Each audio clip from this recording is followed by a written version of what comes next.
Actor AK உடைய AK-64 project எடுத்துக்கிட்டோம் அப்படின்னா இந்த படத்தோட டைரக்டரான ஆதிக்க ரவிச்சந்திரன் ஏற்கனவே நிறைய தடவை சொல்லிட்டாரு. பிப்ரவரி மந்த் இந்த படத்தோட ஷூட்டிங் ஸ்டார்ட் ஆயிரும் அப்படிங்கிற மாதிரி எல்லாம் சொல்லியிருந்தாரு. நம்ம கூட சொல்லியிருந்தோம் பிப்ரவரி எண்ட்ல இந்த படத்தோட ஷூட்டிங் ஸ்டார்ட் ஆகிறதுக்கான வாய்ப்பு இருக்கு அப்படிங்கறத சொல்லியிருந்தோம். ஆனா இப்ப பார்த்தீங்கன்னா அந்த ப்ராஜெக்ட் பத்தி எந்த அப்டேட் எந்த நியூஸ்மே இல்லாம பேச்சு மூச்சே இல்லாம கிடக்குங்க. அதுக்கான காரணம் பார்த்தீங்கன்னா இன்னுமே இந்த படத்துக்கான ப்ரொடியூசர் வந்து பார்த்தீங்கன்னா கிடைக்கல. நம்ம ஏற்கனவே சொல்லியிருந்தோம் நார்த்ல இருந்து ஒரு ப்ரொடியூசர் வந்து இந்த படத்தை ப்ரொடியூஸ் பண்ண போறாரு அப்படிங்கறத நம்ம சொல்லியிருந்தோம். ஆனா இப்ப அதுவுமே பார்த்தீங்கன்னா கன்ஃபார்ம் ஆகல போல. அண்ட் ஒரு பக்கம் வந்து பாத்தீங்கன்னா ஏகே வந்துட்டு அவரோட ரேசிங் ஷெட்யூல் வந்து போட்டுக்கிட்டே இருக்காரு. துபாய்ல இருந்து இப்ப அபுதாபிக்கு பாத்தீங்கன்னா ரேசிங்க்கு போயிருக்காரு. இந்த மாதிரி அவரோட ரேசிங் ஷெட்யூலுமே பாத்தீங்கன்னா ஒரு பக்கம் போயிட்டு இருக்கு. இதுக்கு இடையில பாத்தீங்கன்னா படத்தோட ஷூட்டிங் எப்ப ஸ்டார்ட் ஆக போகுது என்ன ஏது அப்படிங்கறதே கிளியரா தெரியல. சோ இன்னொரு பக்கம் வந்து பாத்தீங்கன்னா மார்ச் மந்த்ல இருந்து படத்தோட ஷூட்டிங் ஸ்டார்ட் ஆயிரும். மார்ச் மந்த்ல பாத்தீங்கன்னா இந்த படத்தோட அனௌன்ஸ்மெண்ட் வந்துரும் அப்படிங்கிற மாதிரி எல்லாம் சொல்லிட்டு இருக்காங்க. சோ அதெல்லாம் எந்த அளவுக்கு கன்ஃபார்ம் என்ன நடக்க போகுது அப்படிங்கறதெல்லாம் தெரியல. சோ இதுக்கு இடையில இந்த படத்தோட டைட்டில் என்னவா இருக்க போகுது அப்படிங்கிற ஒரு ரூமர் ஒன்னு போயிட்டு இருக்கு. அதாவது டேர் டெவில் அப்படிங்கிற டைட்டில் இந்த படத்துக்கு வைக்க போறாங்க அப்படிங்கிற மாதிரி சொல்லப்படுது.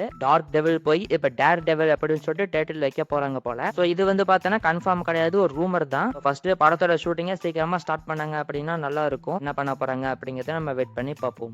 AA-22A6 ப்ராஜெக்ட் எடுத்துக்கிட்டோம் அப்படின்னா நம்ம ஏற்கனவே கொஞ்ச நாளைக்கு முன்னாடி சொல்லியிருந்தோம் இந்த படத்துக்காக ஒரு கிளிம்ஸ் ஒன்னு பார்த்தீங்கன்னா ரெடி பண்ணி வச்சிருக்காங்க. வித் டைட்டிலோட இந்த படத்தோட கிளிம்ஸ் வந்து ரெடியா இருக்கு அப்படிங்கறத நம்ம சொல்லியிருந்தோம். சோ அது எப்ப ரிலீஸ் பண்ண போறாங்க அப்படிங்கிற ஒரு அப்டேட் ஒன்னு இப்ப லேட்டஸ்டா கிடைச்சிருக்குங்க. அந்த வகையில பாத்தீங்கன்னா ஏப்ரல் 8ஆம் தேதி அல்லு அர்ஜுனுடைய பிறந்த நாளை முன்னிட்டு பாத்தீங்கன்னா இந்த படத்தோட கிளிம்ஸ் வீடியோவை ரிலீஸ் பண்ண போறாங்க அப்படிங்கிற மாதிரி சொல்லப்படுது. அந்த கிளிம்ஸ்ல வந்து பாத்தீங்கன்னா படத்தோட டைட்டிலும் அண்ட் படத்தோட ரிலீஸ் டேட்டுமே பாத்தீங்கன்னா அதை லாக் பண்ணிடுவாங்க அப்படிங்கிற மாதிரி சொல்லப்படுது. அண்ட் அது மட்டும் இல்லாம ஏப்ரல் 8ஆம் தேதி பாத்தீங்கன்னா இந்த கிளிம்ஸ் ரிலீஸ் பண்றதுக்காக ஒரு பெரிய ஈவென்ட் ஒன்னு ஆர்கனைஸ் பண்ண போறாங்களாமா. லைக் இந்த வாரணாசி படத்துக்கு பண்ணாங்க இல்லையா அந்த மாதிரி பிளான் பண்ணிருக்காங்க போல. அண்ட் அது மட்டும் இல்லாம ஃபர்ஸ்ட் அந்த கிளிம்ஸ் வந்து பாத்தீங்கன்னா நிறைய தியேட்டர்ஸ்ல ரிலீஸ் பண்றதுக்கு பிளான் பண்ணிருக்காங்களாமா. சோ தியேட்டர்ல ரிலீஸ் ஆனதுக்கு அப்புறமா தான் யூடியூப்ல ரிலீஸ் ஆகிற மாதிரி இருக்கும் அப்படிங்கிற மாதிரி சொல்லப்படுது. இந்த மாதிரி இந்த படத்தோட இந்த ப்ரொமோஷனுக்கு பார்த்தீங்கன்னா மிகப்பெரிய பிளான் அப்படிங்கிறது பண்ணி வச்சிருக்காங்க. சோ இதுக்கிடையில பாத்தீங்கன்னா AA-23 இந்த ப்ராஜெக்ட்ல இருந்துமே ஏப்ரல் 8ஆம் தேதி ஒரு சின்ன அப்டேட் வரதுக்கான வாய்ப்பு இருக்கு அப்படிங்கிற மாதிரி சொல்லப்படுது. எனக்கு தெரிஞ்சு ஏதோ ஒரு போஸ்டர் மாதிரி வரதுக்கான வாய்ப்பு இருக்குன்னு நினைக்கிறேன். சோ இந்த மாதிரி அல்லு அர்ஜுனோட பிறந்தநாளை முன்னிட்டு பார்த்தீங்கன்னா ஏகப்பட்ட அப்டேட்ஸ் அப்படிங்கிறது வரப்போகுது. இதுக்கான அஃபிஷியல் அனௌன்ஸ்மெண்ட் இது வருதா அப்படிங்கிறத நம்ம வெயிட் பண்ணி பார்ப்போம். ORS ஸ்பை யூனிவர்ஸ் இந்த யூனிவர்ஸை பத்தி நிறைய பேருக்கு தெரியும் நினைக்கிறேன். இங்க எப்படி LCO அங்க வந்து பாத்தீங்கன்னா இந்த ஸ்பை யூனிவர்ஸ் அப்படிங்கிறது போயிட்டு இருக்கு. சோ இதுல லாஸ்டா ரிலீஸ் ஆன படம் பாத்தீங்கன்னா வார் 2 தான். சோ இப்போ இந்த யூனிவர்ஸை பத்தி லேட்டஸ்டா வந்திருக்கிற அப்டேட் என்ன அப்படின்னு பாத்தீங்கன்னா யாஸ்ராஜ் பிலிம்ஸ் அப்படிங்கிற ஒரு கம்பெனி அவங்க தான் இந்த ஸ்பை யூனிவர்ஸ்க்கு பாத்தீங்கன்னா ப்ரொடியூஸ் பண்ணிட்டு இருக்காங்க. அவங்க வந்து பாத்தீங்கன்னா இந்த ஸ்பை யூனிவர்ஸை டிராப் பண்ணிடலாம் அப்படிங்கிற மாதிரி ஒரு முடிவுல இருக்கிறதா சொல்லப்படுதுங்க. அதுக்கான காரணம் பாத்தீங்கன்னா இந்த வார் 2 படம் வந்து அந்த அளவுக்கு போகல, ஒரு டிசாஸ்டர் திரைப்படமா தானே அமைஞ்சிருந்துச்சு. சோ அதனால இதுக்கு மேல இந்த ஸ்பை யூனிவர்ஸ்ல படம் எடுக்க வேணாம் அப்படிங்கிற மாதிரி பிளான் பண்ணிக்கிறதா சொல்லப்படுது. அண்ட் இது போக இந்த ஸ்பை யூனிவர்ஸ்ல அடுத்ததா வரப்போற படம் பாத்தீங்கன்னா ஆல்பா திரைப்படம் தான். அந்த ஆல்பா படம் தான் இந்த ஸ்பை யூனிவர்ஸ்ல கடைசி திரைப்படமா இருக்க போகுது அப்படிங்கிற மாதிரி சொல்லப்படுதுங்க. சோ இது வந்து பாத்தீங்கன்னா ஒரு பெரிய பெரிய யூனிவர்ஸ். சோ இது அதுக்குள்ள முடிப்பாங்களா அப்படிங்கிறது ஒரு டவுட் தான். சோ இப்போதைக்கு பாத்தீங்கன்னா இந்த ORS ஸ்பை யூனிவர்ஸ் வந்து டிராப் பண்ண போறாங்க அப்படிங்கிற மாதிரி சொல்லப்படுது. சோ என்ன பண்ண போறாங்க அப்படிங்கறத நம்ம வெயிட் பண்ணி பார்க்கலாம். இத பத்தி உங்களோட ஒப்பீனியன் என்ன அப்படிங்கறத கமெண்ட்ல சொல்லுங்க.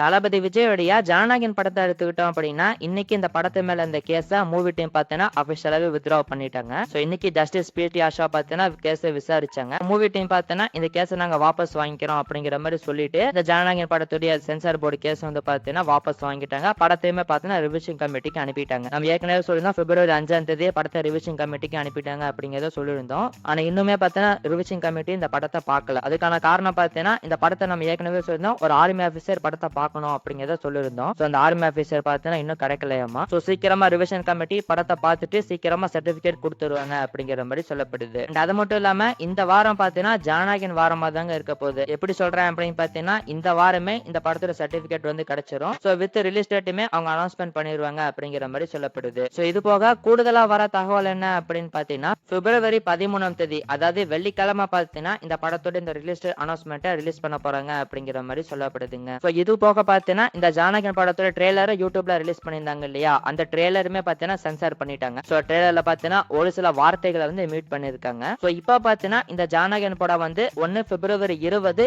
அப்படி இல்லைன்னா 27 ரிலீஸ் ஆயிரும் அப்படிங்கிற மாதிரி சொல்லப்படுது. மோஸ்டா வந்து பாத்தீங்கன்னா பிப்ரவரி 20 ரிலீஸ் ஆயிரும் அப்படிங்கிற மாதிரி சொல்றாங்க. சோ என்ன நடக்க போகுது இதுக்கான அபிஷியல் அனௌன்ஸ்மெண்ட் இது வருது அப்படிங்கறத நம்ம வெயிட் பண்ணி பார்ப்போம்.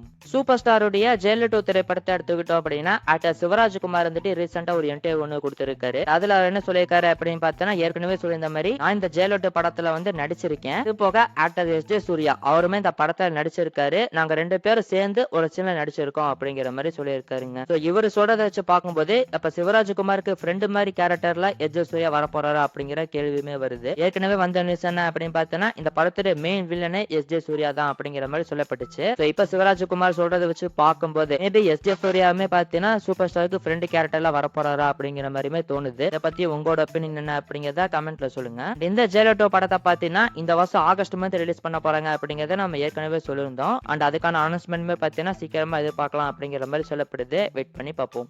ஆக்டர் ராம் சரண் எடுத்துக்கிட்டோம் அப்படின்னா அடுத்ததான் அவருக்கு பெட்டி திரைப்படம் தியேட்டர்ஸ்ல ரிலீஸ் ஆக போகுது. ஏப்ரல் 30 ரிலீஸ் ஆகுது. சோ இதுக்கு அடுத்து அவர் நடிக்க போற ப்ராஜெக்ட் வந்து பாத்தீங்கன்னா RC-17. இந்த படத்தை டைரக்டர் சுகுமார் தான் டைரக்ட் பண்ண போறாரு. சோ இந்த படத்துல இருந்து ஒரு அப்டேட் ஒண்ணு பாத்தீங்கன்னா மார்ச் 27ஆம் தேதி ரிலீஸ் ஆக போகுது அப்படிங்கிற மாதிரி நியூஸ் ஒண்ணு கிடைச்சிருக்குங்க. சோ மேபி எனக்கு தெரிஞ்சு பாத்தீங்கன்னா இந்த படத்தோட டைட்டில ரிவீல் பண்றதுக்கான வாய்ப்பு இருக்குன்னு நினைக்கிறேன். என்ன அப்டேட் வரப்போகுது அப்படிங்கறத வெயிட் பண்ணி பார்ப்போம். ஆக்டர் சூர்யாவுடைய கருப்பு திரைப்படத்தை எடுத்துக்கிட்டோம் அப்படின்னா இந்த படத்தோட சேட்டலைட் ரைட்ஸ் வந்து ஜி தமிழ் தான் வாங்கியிருக்காங்க அப்படிங்கறத எப்பயோ கன்ஃபார்ம் பண்ணிட்டாங்க. சோ இப்போ இந்த படத்துடைய OTT டீல் தானே சைன் ஆகாம இருந்தது. இப்ப வந்திருக்கிற லேட்டஸ்ட் நியூஸ் என்ன அப்படின்னு பாத்தீங்கன்னா இந்த படத்துடைய OTT ரைட்ஸ்மே ஜி தமிழே வாங்கிட்டாங்க அப்படிங்கிற மாதிரி சொல்லப்படுதுங்க. சோ எவ்வளவுக்கு வாங்கியிருக்காங்க அப்படின்னு பாத்தீங்கன்னா 43 கோடி ரூபாய் கொடுத்து வித்திருக்காங்க. அதாவது இந்த படத்துடைய OTT சேட்டலைட் ரெண்டுமே சேர்த்தே பார்த்தீங்கன்னா 43 கோடி ரூபாய்க்கு தான் வாங்கியிருக்காங்களாமா. சோ எப்படியோ வித்தா போதும் அப்படிங்கிற மாதிரி வித்துட்டாங்கன்னு நினைக்கிறேன். சோ நம்ம ஏற்கனவே சொல்லியிருந்தோம் கருப்பு மூவி டைம் வந்து ஏப்ரல் 10 அப்படிங்கிற ரிலீஸ் தான் டார்கெட் பண்ணிருக்காங்க அப்படிங்கறத சொல்லியிருந்தோம். சோ இப்போ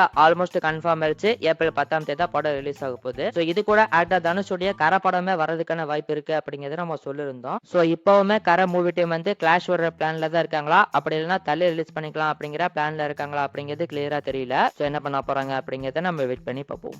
பிரதீப் ரங்கநாதனுடைய எல்லைக்கிய படத்தை எடுத்துக்கிட்டோம் அப்படின்னா போன தடவை போட்ட Q&A வீடியோலயே இந்த படத்தை பத்தி அப்டேட் நம்ம சொல்லியாச்சு. சோ இந்த படம் பார்த்தா பிப்ரவரி மந்த் ரிலீஸ் ஆக போறதே கிடையாது. மார்ச் மந்த் தான் ரிலீஸ் வந்து பிளான் பண்ணிருக்காங்க. இப்ப லேட்டஸ்டா வந்திருக்கிற அப்டேட் என்ன அப்படின்னு பாத்தீங்கன்னா மார்ச் 26ஆம் தேதி ரிலீஸ் பண்ணலாமா அப்படிங்கிற மாதிரி பிளான் போயிட்டு இருக்கிறதா சொல்லப்படுதுங்க. எனக்கு தெரிஞ்சு மார்ச் 26 விட்டாங்க அப்படின்னா அப்ப இந்த எல்லைக்கிய படம் ரிலீஸ் ஆயிருக்கு 2026 செகண்ட் ஹாஃப் ஆயிரும். ஏன்னா அதுக்கப்புறம் சம்மர்ல பாத்தீங்கன்னா பேக் டு பேக் திரைப்படங்களா ரிலீஸ் ஆக போகுது இல்லையா. சோ அதனால எல்லைக்கிய படம் மார்ச் 26ஆம் தேதி கண்டிப்பா லாக் பண்ணிருவாங்கன்னு நினைக்கிறேன். இதுக்கான அபிஷியல் அனௌன்ஸ்மெண்ட் வருது அப்படிங்கறத நம்ம வெயிட் பண்ணி பார்ப்போம்.